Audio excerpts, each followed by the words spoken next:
So our next speaker is Pierre Gauthier. He is in charge of the development of TotalEnergies pan-European model. Has 8 years of experience, if I'm not mistaken, in developing power market models in the areas of system adequacy, scenario modeling, asset valuation, portfolio valuation.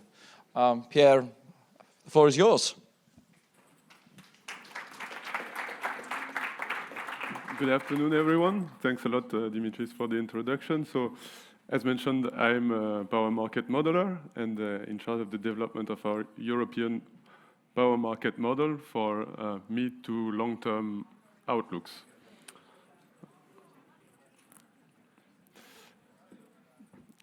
Today I will be talking about uncertainties and more specifically uncertainty in the context of long-term power market forecasts. What are their causes and what are the methods that we can use in order to quantify them and take them into account in our forecast. But that's a quite ambitious task, I think. And before jumping into the details, I wanted to speak a little bit about the motivation here. Why is it that we at TotalEnergies want to get our long-term power market forecasts right? So a few words about the company first then. TotalEnergies is a 100 years old company. I'm sure many of you mainly know it from its oil and gas business. However, it's been now quite some time since TotalEnergies has started to develop its multi-energy strategy in order to meet the challenge of delivering more energy with fewer emissions, and all that with a goal of reaching net zero by 2050. So in this context, of course, electricity is a big part of the answer in that, and that's how TotalEnergies has developed into an increasingly significant player in the electricity domain.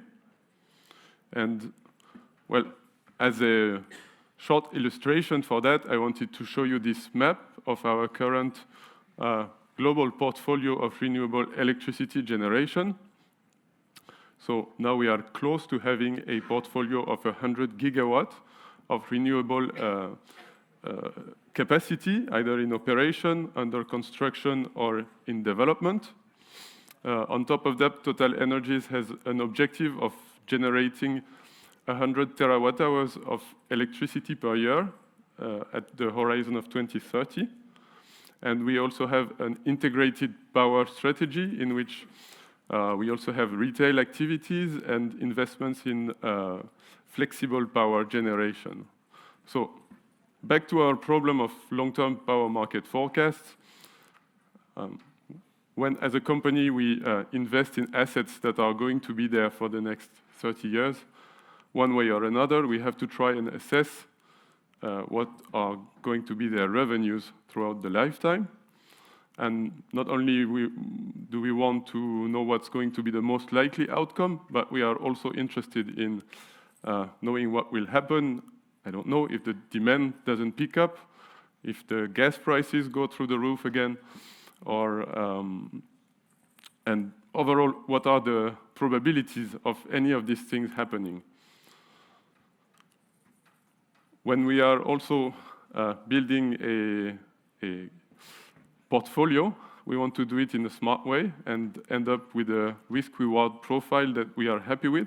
And for this, we need to do some sort of risk assessment, and which is kind of a synonym of uncertainty quantification. Now, that being said, representing volatility in long-term power market forecast and doing long-term power market forecasts alone is a quite hard task, and there are several reasons for that. The first one being that power markets are quite volatile. That's what you can see here on the two graphs on the left-hand side, with the evolution of the distribution of power prices in France in the past 10 years on the top, and the distribution of gas prices below in the same period. So basically what we can see is that there is a lot of variability, both within years, and that's why we see those distributions being so spread out, and across years, because if you look at years in the past 10 years, they don't have the same profile at all. Now there is a second reason why it's hard, is that there are a lot of factors that come into play and that explain this volatility. Factors that are going to affect most of the elements of this that are affecting market prices on fuel prices, supply and demand, and weather. And I would say that there are different categories of these factors. First of all, you have things that relate really to the intrinsic way in which power markets are working. Well, for example, you have more demand in winter or during cold spells, and that explains that you will have higher prices in winter. And the more that we put PV inside of the system, the more we'll see that in the middle of the day, the prices are going to drop. So these are typically the things that you can hope to capture with the fundamental power market models, and actually this is what they are made for. Then on the other side, you have a lot of events that are external to the power market itself. And this can be crises. I'm sure that you are all aware of the consequences of COVID or the energy crisis on electricity market prices. Well, we all know about them, but now predicting them is not that easy. And then there is maybe the last type of variability that I call the everyday variability. And on this I have a little story that 2 years ago I was getting started in writing a weekly power market report. And for this I was reading a lot of news. And one of the first news that I had read, I think, was coming from the Financial Times. And the headline was something like, European gas prices are on the rise on the prospect of a strike at an Australian LNG facility. So not a strike in Australia, but the prospect of a strike in Australia. So long story short, you are not going to factor all of these elements within your fundamental power market model. But there are ways, if you do this together with statistical approach, to anyway represent the underlying volatility in these markets. So basically, in this introduction, we have established the fact that making long-term forecasts and assessing uncertainty is a business imperative, and that, well, while it's a hard task, probably that combining fundamental methods with statistical methods will provide us a way. So I will start now explaining the methodology that we are applying to capture those uncertainties, starting with the fundamental part. So the first building block of creating a fundamental power market model is what I call scenario building. And that is basically defining all of the long-term fundamental market hypotheses that we think is our best view for the future. So typically defining what do we think will happen with commodity prices, gas, CO2, coal, cost of producing with lignite, and so on. How will the demand evolve? And we typically do that through a sectorial approach. And what are the capacities that will be coming inside of the market? How will the interconnection develop, and so on. We also have a lot of economical parameters that we need to be aware of when doing this kind of scenario building. And then there are two ways, basically, that we can really come up with a view on all of these elements. One is really working one by one on these elements and country per country, and trying to define what is our best view individually for each of those elements. And typically this is done by country specialists who will look at trends, who will look at project pipelines, and who will give their best guess of what's going to happen in the short term. So that's easy to say and quite hard to do. And to do that, you basically need some very good country specialists, which we are lucky to have. But then when we go to the longer term way of building scenarios, you have to do something a little bit more elaborate and a little bit more guided by the models. Because if you look at all of these fundamentals one by one, you'll end up with a problem that your capacities are not going to be consistent with your demand, and that's typically not a very likely situation to happen in the future. So we are also using model results in order to ensure that our scenarios are ensuring some form of system adequacy and some sort of economical consistency, meaning that we don't put inside of our models some assets that are not really economically viable or that don't really make sense from the economical perspective. So in this, the LT plan of PLEXOS is of a lot of help. Now, the second building block of this kind of models is really the dispatch optimization part. So this is really PLEXOS territory here. Like I mentioned, once you have a scenario, you have all the fundamental hypotheses. And now the key is to going from this annual hypothesis to something that represents the power system at an hourly granularity. So there is here, again, a lot of work in working on the profiles of all these elements. How is the demand changing across the year? How is wind, hydro, and solar changing across the year? And then we have to input that to PLEXOS and to tell PLEXOS how to transform this vision into an hourly market simulation. We do this at a European-wide level. So the good thing about the European market is that it's very well interconnected, so it's giving some sort of resilience to the system. From the modeling perspective, that means that you also have to work on a wide geographical area to get it right. And out of this, you get price forecasts, you get capture prices, you get revenues for each type of asset within your model, import, export, emissions, and so on. You can use this setup to backcast your model as well and see if you play it in the conditions of the past, you get good prices. And basically, once you've done that, you have your first scenario, you have your first simulation, so you get a first price forecast. But it's already a very hard task to get to that point, but you have at least one price scenario at this stage, which is already great.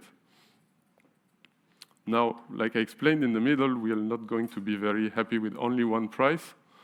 And so we have worked a lot in developing some methods to take into account variability and volatility. And before jumping to the stochastic methods, that is really the core of what we have developed and presented here, I wanted to point out that there are some deterministic methods that work well and that are really useful for what we are doing. So the first one is the multi-scenario approach. Well, given what I have explained before, it's not very difficult to understand. The idea is that we build several scenarios, several energy transition pathways, preferably with contrasted storylines. So maybe in one scenario, we'll think that we believe a lot in distributed generation. In other ones, we think that there will be a lot of big offshore wind farms or whatever scenario we believe in and we want to test. And then we do the whole process that I described before, and we iterate on the hypothesis to ensure that the scenarios that we are building, they make sense regarding the storyline that we had created. And then we simulate each set of hypotheses to extract the corresponding power market forecast. So eventually we can draw 3 pathways to 2050, for example. We could do a lot more, but this is a process that takes a lot of time. So there is also a limit to what you can do. And then, again, another deterministic method that we can work on is the sensitivity analysis. In this case, you have a base scenario, and you want to understand what are the main factors that are influencing the result. So you run that model with some deterministic variations of key inputs. So for example, what happens if I remove 5% of the demand in a country? How does it affect the main KPI that I want to see? How does it affect the baseload price, the wind price, the PV price, and so on? So that's also very useful in order to identify within your scenario what are the most influential drivers. and have some order of magnitude as well, because not all of them have always the effect that you expect before. So you have very often, you need to really test it to get to the final figures. And that leads me to the stochastic approach, in which I will explain a little bit more what we do to get out of this deterministic way and try to end up with price distributions and not only price scenarios. So what we did within PLEXOS is basically, we again take this reference scenario as a base. And for this, we have a central value for demand, for installed capacities, for commodity prices, and so on. And then what we do is we think each of those inputs, there is some uncertainty around this input. We think that the gas price might be around the central value, but we know that there are chances that it moves around this central value. So, as I explained before, there are a lot of causes why all these fundamentals will not be exactly what you thought they would be.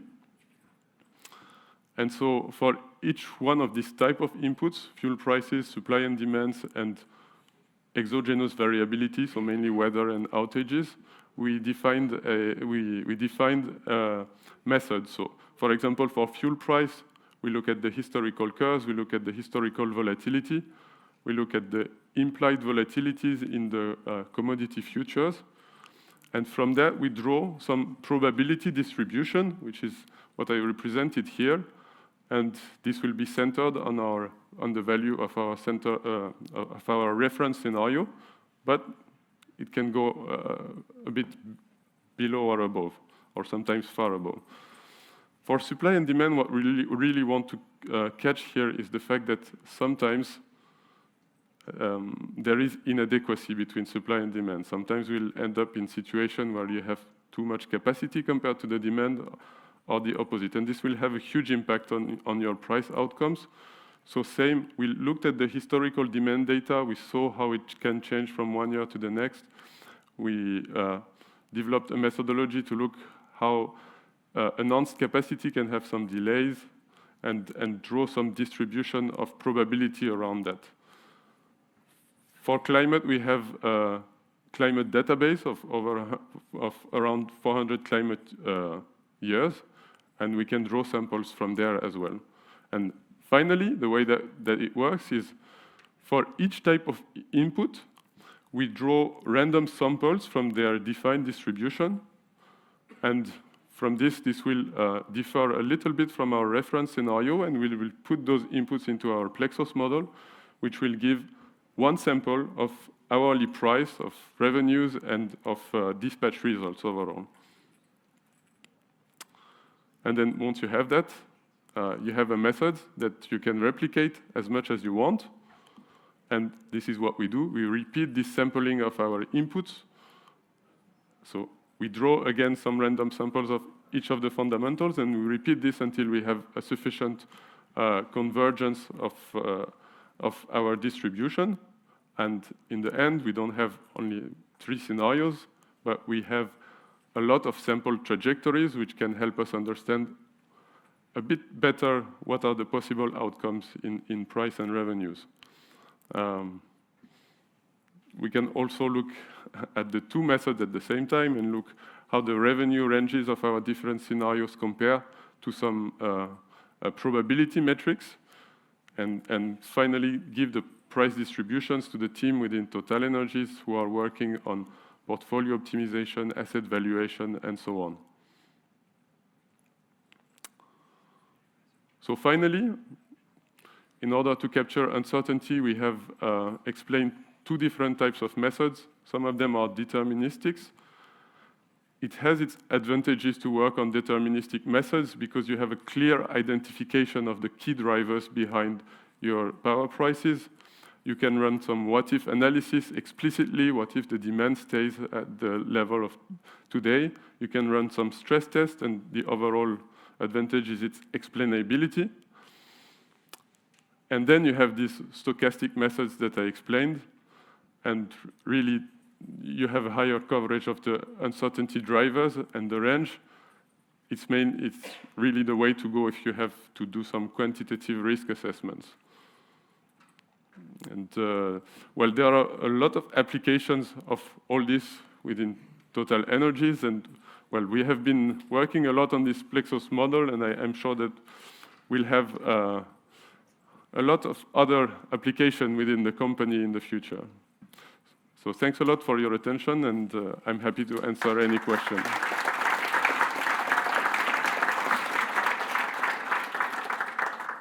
Pierre, thank you very much for that. People, any questions?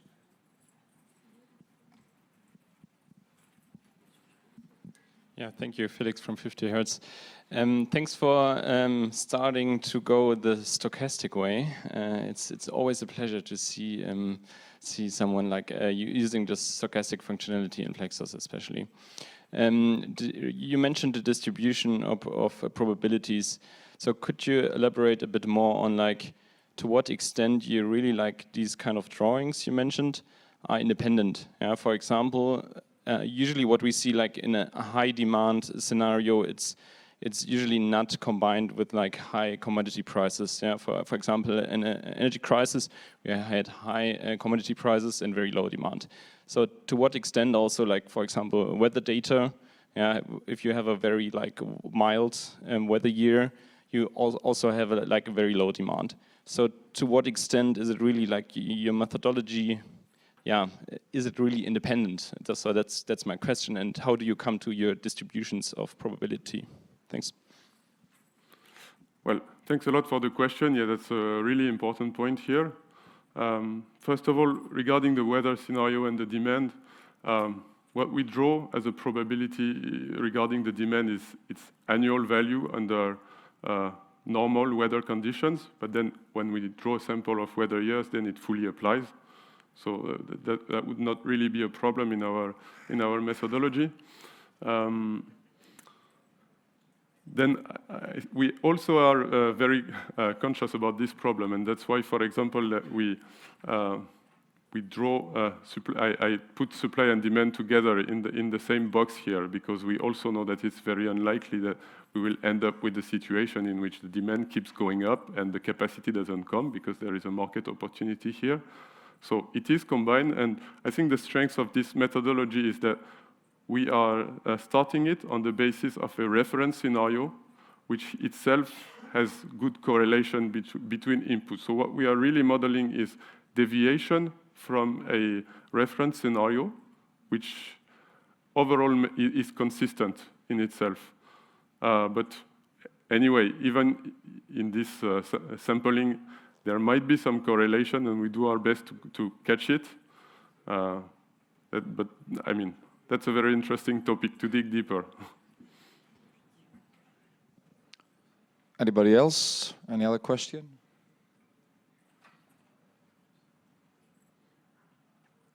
Actually, oh, yeah, Duncan, yep.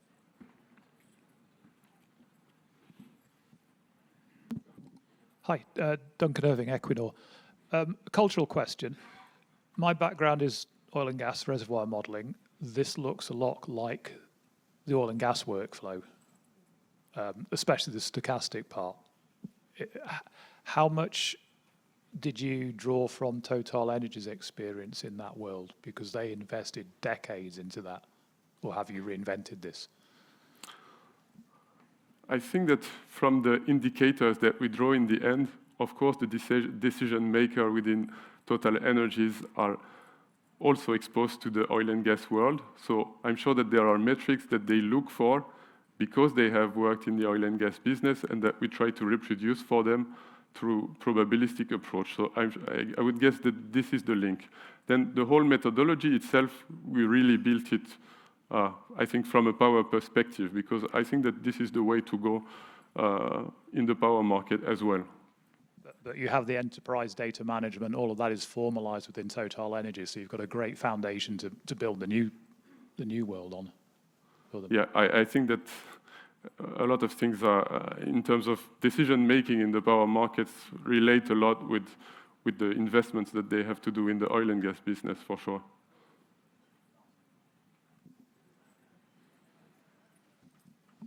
Yes, Marcelo. There you go. Hello, my name is Marcelo Espinosa from Shell. Just a question about practicalities. How many samples do you run at the end, and how long does it take? I mean, where do you stop? Yeah, well, that's a very good question, actually. And well, the good side of this methodology is that, I mean, it's scalable. The bad side of this is that people will always ask more based on this.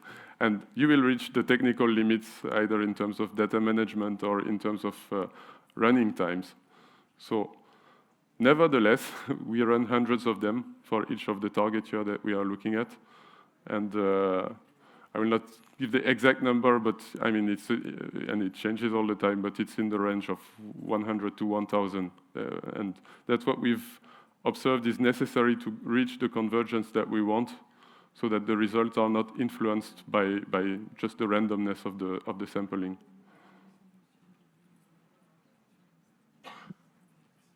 I think we have time for one more. I saw a gentleman over there raising his hand. Thank you. Hi, Dusan from WSP. Just one quick question. Did you maybe consider to use Monte Carlo simulation for your analysis? Yeah, well, I think this is really close to the Monte Carlo approach, right? Because we run these samples independently and then we treat them overall as a Monte Carlo outcome. So this is, actually this is something that we have to be careful, because I think in PLEXOS world, when we talk about stochastic, it usually refers to handling the perfect foresight problem. In this case, really what we did is closer to what PLEXOS calls Monte Carlo. So this is really what we did, I think. Thank you very much, Pierre. I think we don't have time for another one. There is a 30-minute break right now. So again, thank you very much, Pierre. Thank you.